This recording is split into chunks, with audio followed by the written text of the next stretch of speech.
Nossa, mas eu já tentei de tudo e ele não muda, ele ou ela, ou seja quem for. Isso aí a gente escuta direto, seja o seu liderado não muda, seja alguém do seu relacionamento, alguém da sua equipe. E eu vou te falar 3 coisas super importantes que você precisa seguir quando a gente está falando da mudança de hábito ou de jeito ou do que for do outro. Primeira coisa, ninguém vai mudar porque você quer que ele mude ou porque você acha que é importante para ele mudar. Isso tem que vir dele. Ah, mas então eu vou ter que esperar o dia que ele queira mudar? Mais ou menos isso, mas óbvio que você tem como fazer isso. Uma das coisas é mostrando cada vez mais o benefício da mudança. E a gente tende sempre a mostrar para o outro que ele precisa mudar porque aquilo que ele está fazendo é ruim. E aí a gente vai pelo problema sempre, né? Olha, isso é ruim, você precisa mudar. Se ele faz isso, talvez ele não enxergue isso como ruim. Então, se a gente mostra para o outro o benefício da mudança, o quanto ele tem a ganhar com a mudança, isso se torna mais fácil para ele incorporar dentro dele. E vai chegar algum momento que ele vai, talvez, querer mudar. Talvez não. E aí, quando ele não quer mudar, você toma suas decisões sobre o que fazer com isso. Mas, na sua grande maioria, ele pode querer mudar porque ele vai enxergar o benefício da mudança. Segunda coisa, não tente mudar o outro falando o tempo todo. O outro, ele faz em relação a nós aquilo que a gente o educa a fazer. Ah, mas o fulano é muito grosseiro comigo. Olha, você sempre permeou e liberou que essa relação fosse assim.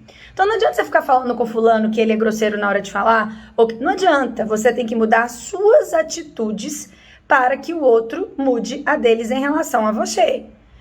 Então a gente muda os nossos comportamentos para mudar o comportamento do outro. Então eu, como um líder, não adianta eu ficar falando com o liderado que ele tem que mudar, que nananana. Eu tenho que começar a mudar as minhas atitudes perante a dele para que isso solucione mudanças nele.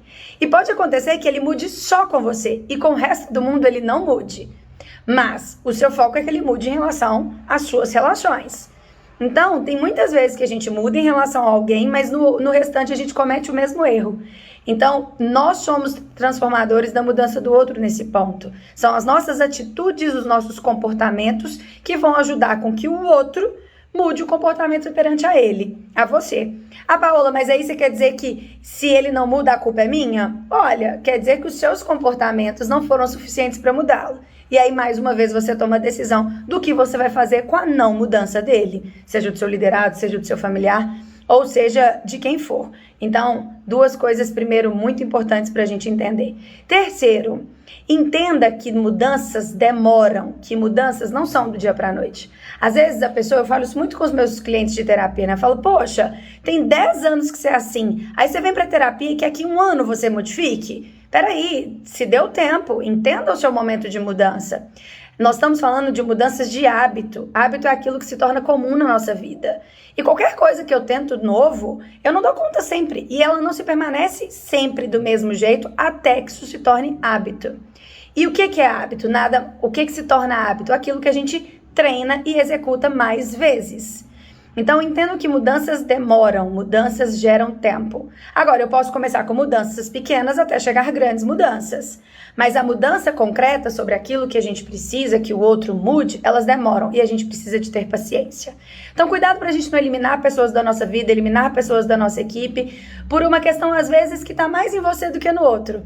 De entender que isso demora tempo, de entender que você está indo pela dor e não por mostrar quão melhor vai ser se ele mudar, e também por não entender que você precisa mudar seus comportamentos para que o outro mude. Então fica aí 3 coisas que são cruciais para quando a gente quer que o outro mude ou mesmo que a gente mude.